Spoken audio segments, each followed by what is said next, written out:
Pessoas lindas e abençoadas, sejam todos bem-vindos. Eu sou Cris Cole e hoje eu tenho um relato aqui muito forte mesmo, gente. Eu fui ler ontem antes de dormir e eu fiquei impactada. Nossa, eu me emocionei, pude sentir a dor dessa moça. Meu Pai do céu, quanto sofrimento, como Deus é misericordioso, como Deus nos guarda diante de tanta maldade nesse mundo vindo desses seres demoníacos, diabólicos. Eu não tenho outra palavra, gente. Inclusive, eu quero deixar aqui para vocês, compartilhar com vocês que eu tenho perguntas, né, que eu sempre estou pedindo para Deus as respostas e aos pouquinhos Ele vai me mostrando e eu compartilho aqui com vocês. Eu tô lendo um livro da Rebecca Brown chamado Ele Veio para os Cativos, para libertar os cativos. Eu creio que é isso, eu não me lembro 100%, deixa eu olhar aqui que eu já confirmo com vocês.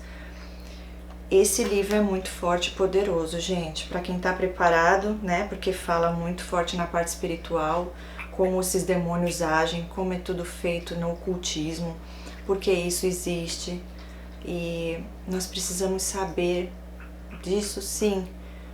Para quem tá preparado, preparada, vai lá e lê. Eu vou deixar até aqui, eu vou deixar o PDF, se eu conseguir, eu vou deixar o PDF. Vocês podem achar pelo YouTube também o audiobook. É que a leitura é muito mais profunda, né? Você consegue... Chama Ele Veio para Libertar os Cativos, Rebecca Brown. Rebecca Brown. Eu vou deixar aqui na descrição e nos comentários também, gente. É surreal. E aí é onde a gente entende essa malignidade desses seres, porque não é só transtorno, não. Não tem como um ser humano sem ação maligna de demônios fazer o que esses monstros aqui fizeram na vida dessa criança. E por que é tão importante deixar esse relato aqui? E eu agradeço a Deus pela vida dessa moça, por tudo, porque é uma história de cura, libertação e perdão também, porque eu creio que muitas pessoas já passaram por isso aqui que ela vai relatar e sentiram na pele o que ela vai falar aqui, que ela também sentiu, tudo que ela passou, ou talvez possa estar passando ainda por isso, e essa mensagem vai, né, direto ao seu coração, e que traga cura e libertação para a honra e glória do Senhor. Então vamos lá, gente. Ela fala assim: relato de uma sobrevivente de uma mãe extrema narcisista. E ela fala assim logo no início: observação, gatilhos de violência sexual e suicídio. Então assim,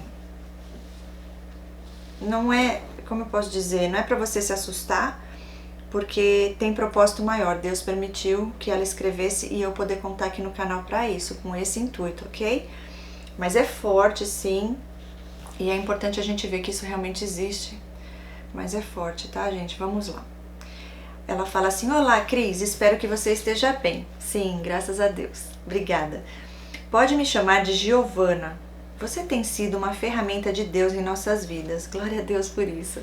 Sou psicanalista clínica e foi assistindo seus vídeos que aprendi sobre esses transtornos dos infernos. Adorei, porque é isso mesmo, você descreveu aí com clareza, transtornos dos infernos, porque vem de lá mesmo. Já deixarei os nomes trocados para facilitar. Obrigada. Ela fala: para iniciar a minha história, precisarei começar por minha mãe.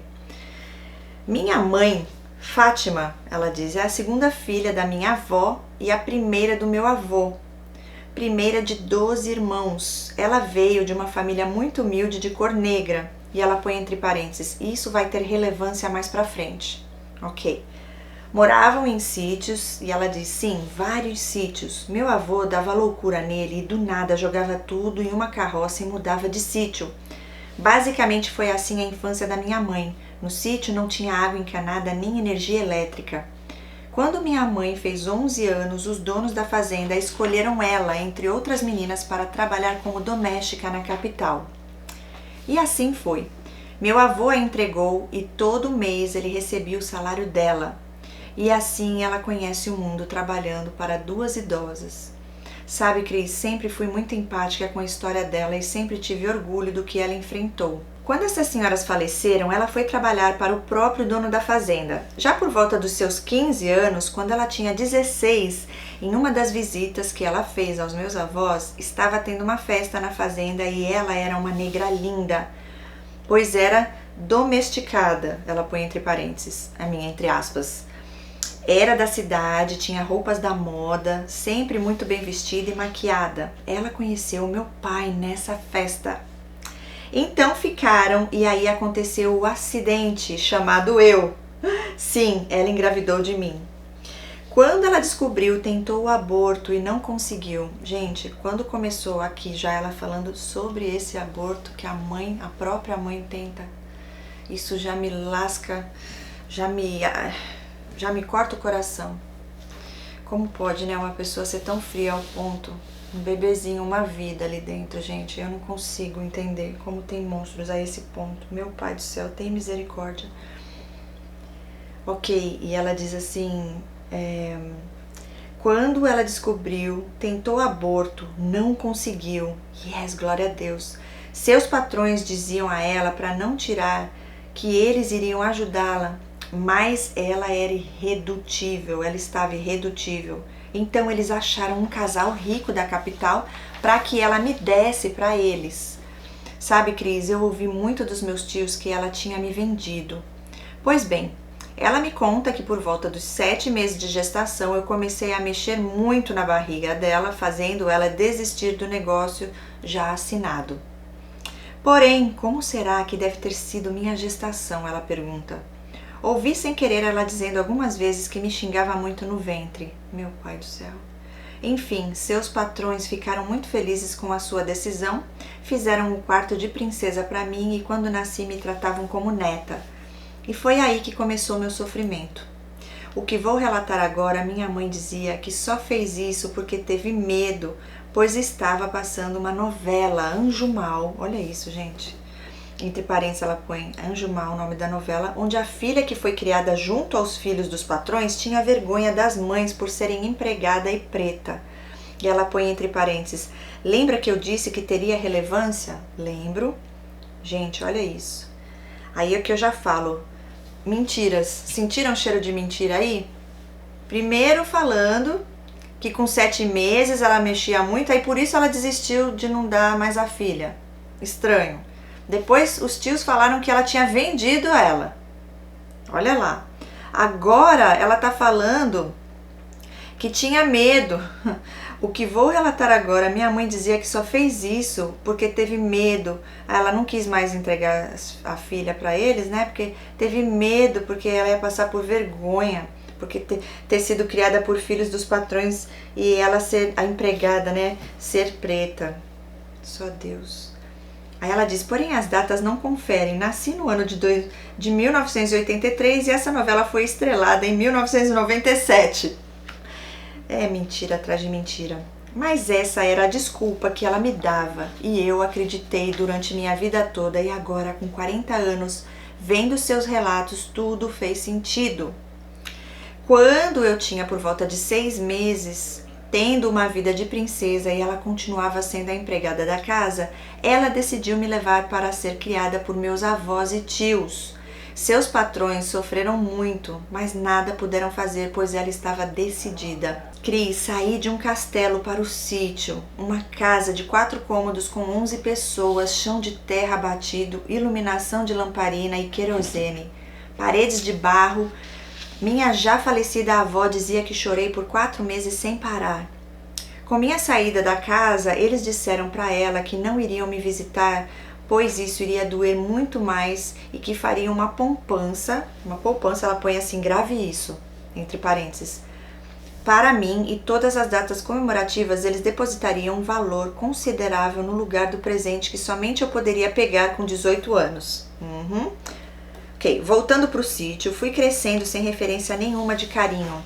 Minha avó, coitada, nem sabia o que era isso. Desses tios que te falei, 4 foram mais próximos, uma era 10 anos mais velha e aí depois um casal de gêmeos, 6 anos mais velhos e o caçula da minha avó, 3 anos mais velhos. O tio dos gêmeos, vou chamar de Judas, adorei esse nome, tá?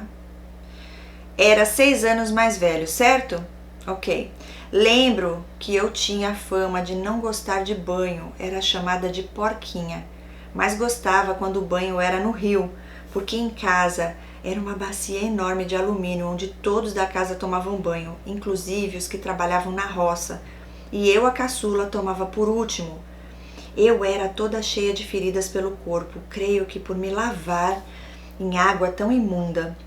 Quando fiz 7 anos, comecei a lavar os chiqueiros, onde ficavam os porcos de engorda.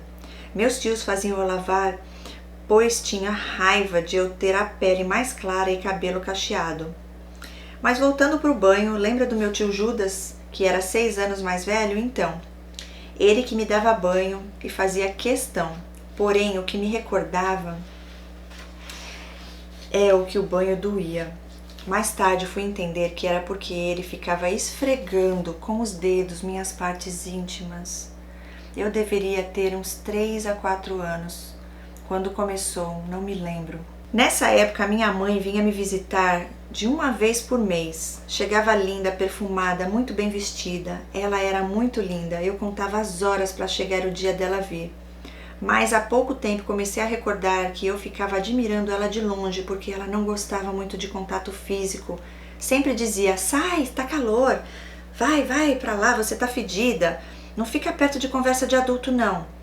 Eu só queria a atenção da minha mãe, mas ela queria a atenção de todos e assim ela tinha. Cris, meu tio Judas, estava sempre grudado em mim, era minha referência de carinho, afeto.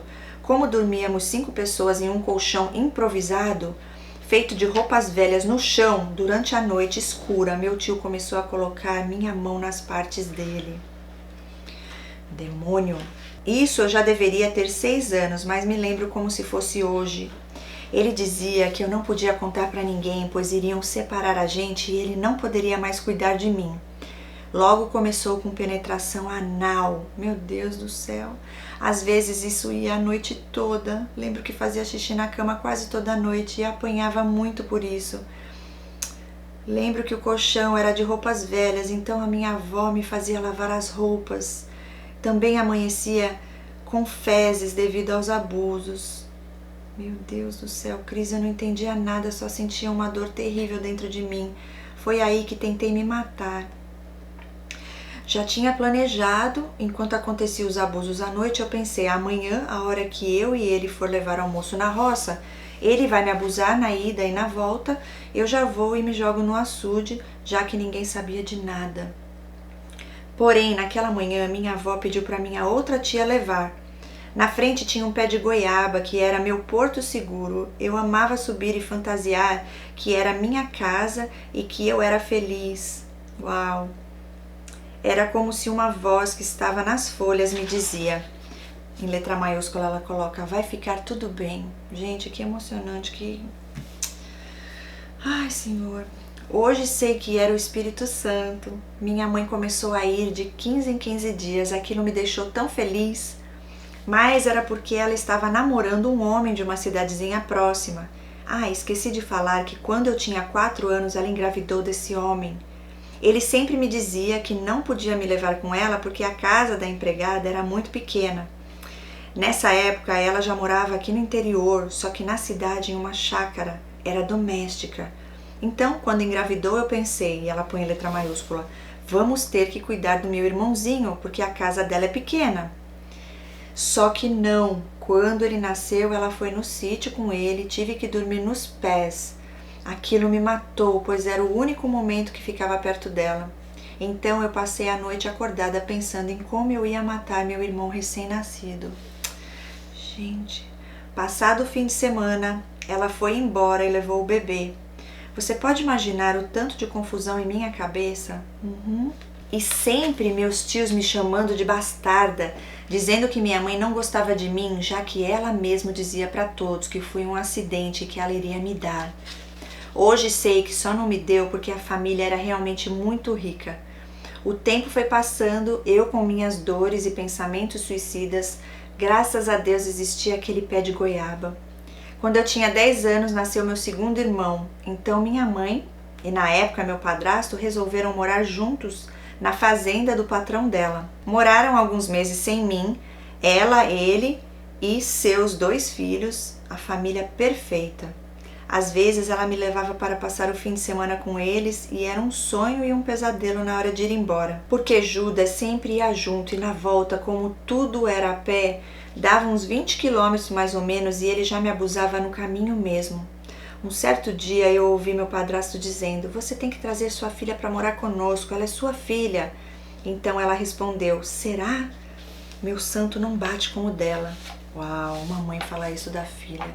Cris, quando eu ouvi isso, meu chão abriu. Não entendi nada porque eu amava minha mãe, achava a mulher mais linda do mundo.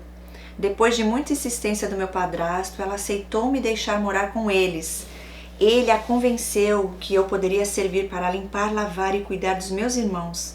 Me senti acolhida e amada pelo meu padrasto, e ela põe entre parênteses, o que durou pouco tempo.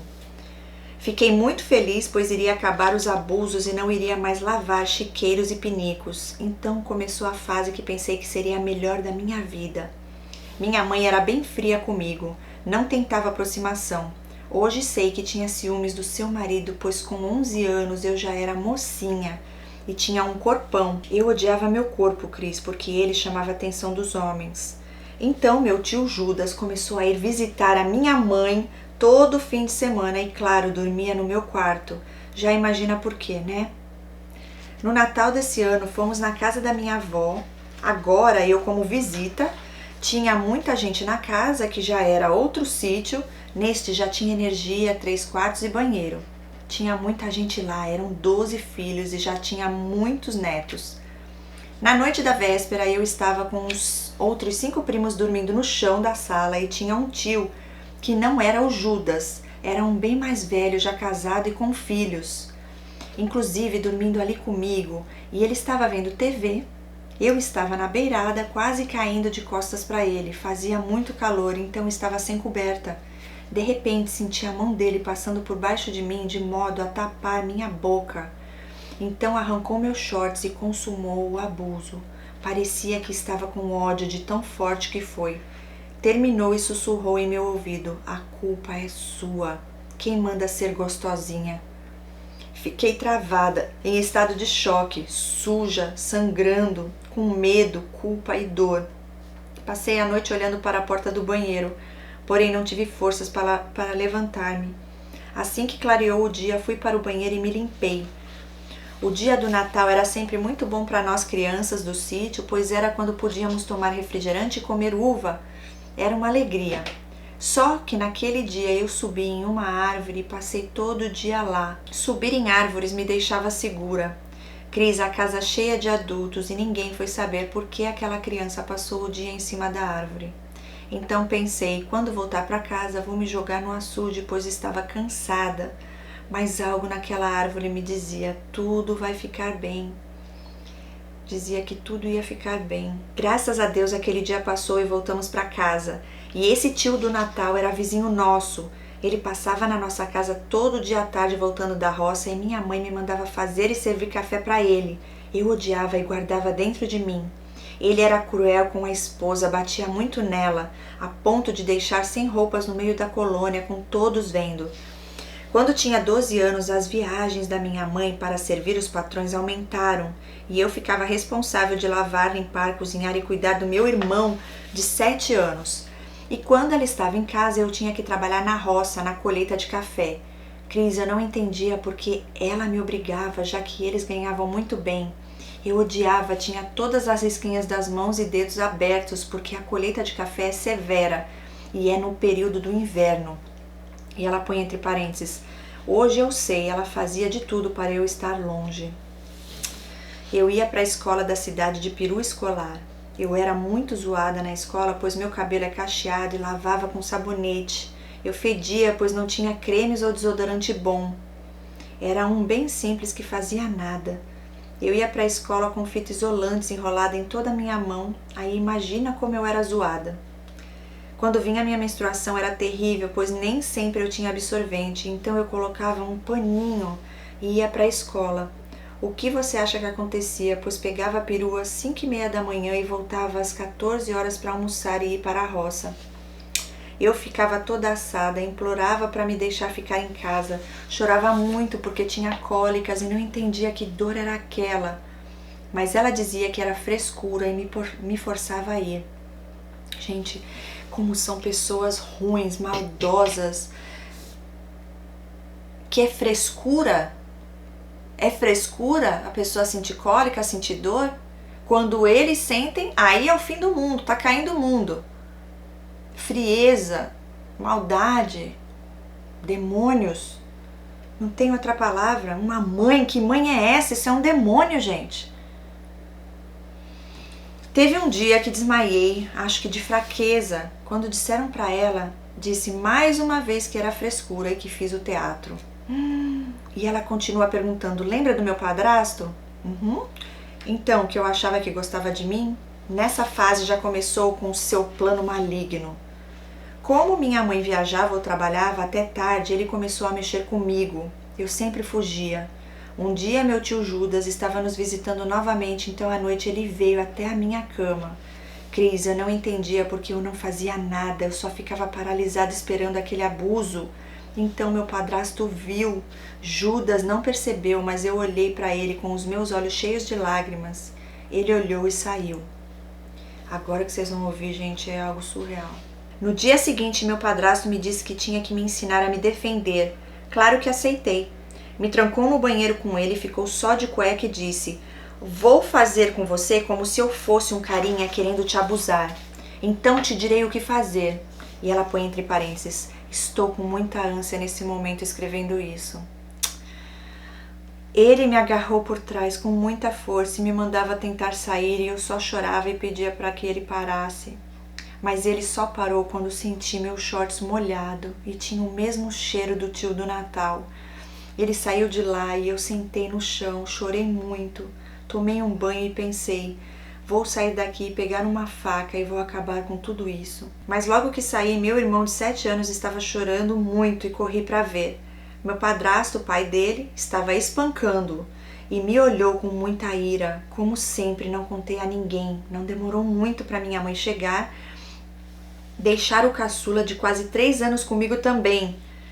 Aí piorou o meu tormento. Meu padrasto começou a bater também em meu irmãozinho e me dizia que se eu não fizesse o que ele queria, iria bater muito neles. Cris, todo começo de noite eu tinha que colocar meus irmãos no chuveiro para eles brincarem e tinha que ir no paiol. E ela põe entre parênteses, para quem não conhece, é um lugar para as galinhas dormirem. Ele já estava lá com uma toalha estendida no chão. Eu fechava os olhos com muita força, eu só queria que acabasse logo. Me lembro muito do cheiro de cachaça, do hálito dele. Nunca deixei ele me beijar, mas ele beijava meu corpo. Ela põe letra maiúscula, que nojo. Isso durou uns 3 anos, eu acho que minha mãe sabia e isso fazia aumentar o ódio dela por mim. Cris, lembro de um episódio que iria ter um jogo de futebol na fazenda e viriam pessoas das fazendas vizinhas e até da cidade. Minhas primas todas se arrumaram para irem assistir e minha mãe me fez passar o domingo torrando o café no fogão a lenha num sol de 36 graus. Eu chorei tanto e se ela me visse chorando eu iria apanhar depois. Quando acabou o jogo ela me disse, já está bom? Pode ir brincar. Pode ir agora. Eu não sabia que uma mãe podia ter inveja da própria filha. Ela virou evangélica e aquilo me trazia muita dúvida e até revolta de Deus, pois na igreja ela era incrível, já em casa era o próprio capiroto. Detalhe, era uma igreja sabatista, então eu era obrigada a ir com ela a pé da fazenda até a cidade e depois voltar também a pé.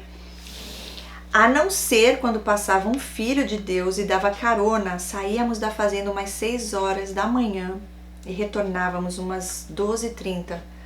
Ida e volta dava uns 35 quilômetros. Os abusos duraram até eu completar 15 anos, porque fomos morar na cidade e contei a algumas amigas que eu tinha feito escondido, pois minha mãe não me deixava sair. Elas me disseram que era muito errado e consegui cortar com muita dificuldade. Meu padrasto me seguia até na escola. Passei a trancar a porta do meu quarto. Eu vi a maçaneta mexendo, aquilo me dava pavor. Enfim, o tempo passou e vou resumir um pouco. Quando estava com 18 anos, tive meu filho, Gabriel, de um namorico da escola. O pai dele alegou que dei o golpe da barriga. O infeliz só tinha uma bicicleta velha ainda. KKKKK.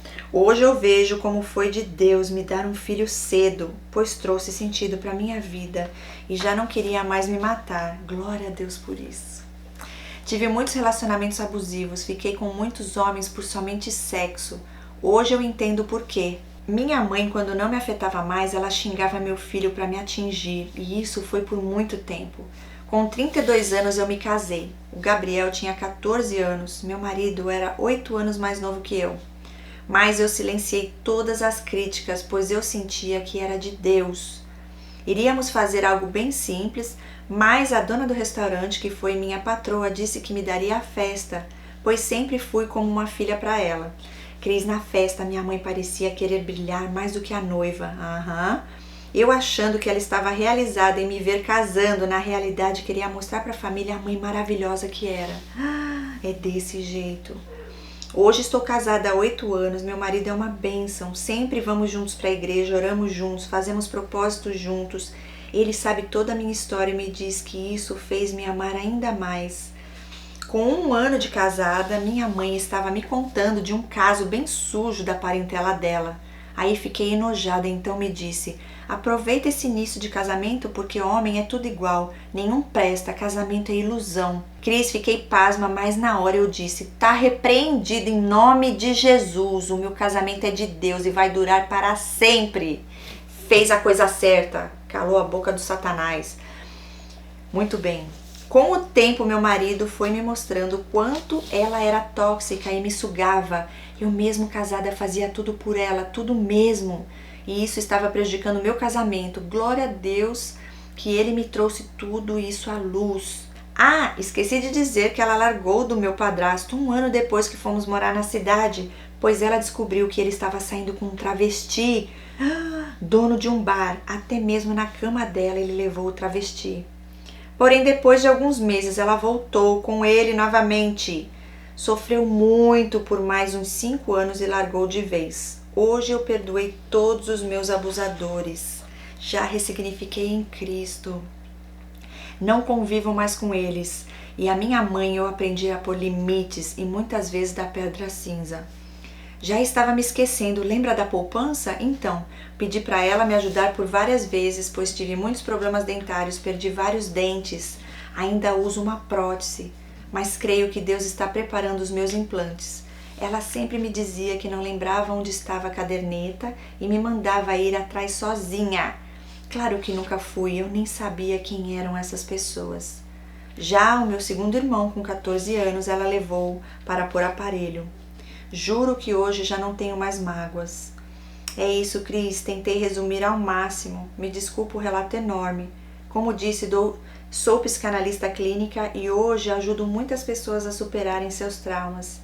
E seus vídeos são de extremo valor para estudo. Glória a Deus. Não sei se você vai ler, mas já te agradeço e quero te dizer que você é bênção. E que Deus te abençoe cada vez mais. Amém, linda. Um forte abraço a todos que estão ouvindo e tenham certeza de que em Jesus tudo mesmo se faz novo. Ai, que lindo, gente. Por isso que eu digo, sabe? Não tem como justificar dizendo que traumas transformam uma pessoa narcisista. Olha tudo que ela passou, ela tinha tudo para ela se tornar uma pessoa perversa, uma pessoa má, uma pessoa sem amor, sem empatia. Mas ela não permitiu, ela não escolheu esse caminho e glória a Deus por isso. Glória a Deus por sua vida, gente. Eu não consigo imaginar tudo isso que você passou. Você é linda, você é escolhida do Senhor. Eu imagino essas pessoas que você atende, né, como psicanalista, o quão rápido elas ficam bem. O quão libertador é ter você como psicanalista na vida delas e deles. Glória a Deus por sua vida, por seu relato, por tudo que Deus fez, por todos os livramentos. É surreal o que você passou, mas olha, eu posso dizer, muita coisa aqui a gente não entende o porquê. Mas uma coisa eu tenho certeza, que o nosso Deus, Ele cuida de nós. E Ele é justo. Ele é amor, mas Ele também é justiça. E nada disso fica impune aos olhos do Senhor. Nada disso ficará impune aos olhos do Senhor se não houver arrependimento da parte dessas pessoas, desses monstros. Eu digo monstros porque sim, ali tem demônios, muitos fazem pactos, muitos não fazem. Essa moça do livro, por exemplo, gente, foi num hospital, tinha uma bruxa, né, dessas que mexe com feitiçaria, trabalhando na UTI. né? Trabalhando no hospital como enfermeira. E aí ela ofereceu ajuda, porque era uma mãe muito pobre, ofereceu ajuda se ela pudesse pegar um pouquinho de sangue da bebezinha dela, que ela ia ajudar a fazer as cirurgias. Pronto, ela foi lá, fez um ritual, consagrou a menina aos demônios. A menina já começou desde pequena, cheia de demônios e nem sabia. Depois ela foi, gente, é uma história surreal esse livro, é muito forte, quem não está preparado não leia ainda, ore antes, né? Mas é real, gente. Se envolveu com satanismo, com irmandade, todas essas coisas de ocultismo. Satanás enganou a ela, né? Ela achou que era o amor da vida dele, e aí no fim ele estava lá para destruí-la. E ela conheceu o amor de Jesus e ela foi liberta. Então assim, não tem desculpa para nenhum narcisista, sociopata, psicopata que não tem jeito. Tem jeito. Basta querer, basta ir e pagar o preço para isso. Outra coisa que eu achei interessante, o conhecimento aqui, né, no caso do seu relato, eu já vi alguns relatos parecidos em algumas partes aqui que você cita, e é incrível, né, você diz que esse tio, ele estava sempre contigo, onde você ia, ele estava lá, né, e eu tive um relato uma vez de uma moça, não aqui no canal, mas num curso que eu dei, falando que ela já tinha sido abusada também, né, por um tio, e ela, depois de grande, ela estava num lugar e foi um homem arrumar uma coisa na casa dela com uma criança. Só de ver o jeitinho que a menina olhava para o chão e do jeitinho que a menina brincava e o olhar dela, ela já sabia, ela tinha certeza que aquele homem estava abusando daquela criança. E ela foi lá na família e falou, essa criança está sendo abusada. Né? Então assim, só de olhar, só de ver ali, tanto a criança quanto o homem, as pessoas que já passaram por isso conseguem sentir o cheiro de longe, conseguem identificar. E olha, com certeza essa menina foi liberta, né? A tempo, mais cedo, vamos dizer assim, na hora perfeita que o Senhor preparou para que ela fosse liberta. Isso são demônios que agem na vida dessas pessoas, gente. Né? É bebedeira, é droga, isso não é coisa de um ser humano fazer isso com uma criança. Demônios, e eu não vou cansar de falar, e não é para se assustar não, gente, é uma realidade que a gente tem que ver, porque o que o inimigo quer é que ninguém saiba que ele existe e ninguém tenha conhecimento. Por isso que eu falo que esse livro, embora pareça uma coisa fora da realidade, surreal, é real. No mundo espiritual, tudo isso que ela fala ali existe. E aí vê lá essa mãe ali, uma enfermeira tão boazinha, né, com aparência de piedade, era o próprio capeta. A mãe confiou, ofereceu ajuda. Mas Deus é mais, que no caso, no fim, ela foi liberta. E ó, esse livro é poderoso e com certeza vai libertar muitas outras vidas que também entraram lá do jeito que ela também entrou, achando que é bom, porque o Satanás, ele finge ser anjo de luz. Ele tenta fazer as pessoas acreditarem que ele é o Todo-Poderoso, sendo que ele já é o próprio fracassado. Mas Deus é maior e ela foi liberta. E você também, né? E muitas outras vidas serão também, para honra e glória do Senhor. É algo surreal, né? As coisas que essas pessoas fazem, esses monstros fazem. Mas Deus, ele é poderoso para limpar, para purificar e para transformar tudo isso em bênção na sua vida e na vida de todos que estarão fazendo parte do seu caminhar aqui na Terra, né? Da sua vida também. Glória a Deus por sua vida mais uma vez, Senhor. Deus Pai Todo-Poderoso, Ele te ama, Ele nos ama e Ele nos cuida. E isso não tem preço. E é isso, seguimos firmes e fortes nessa fé, nessa força, pois Deus é maior. Beijos a todos no coração e até o próximo relato. Tchau, tchau.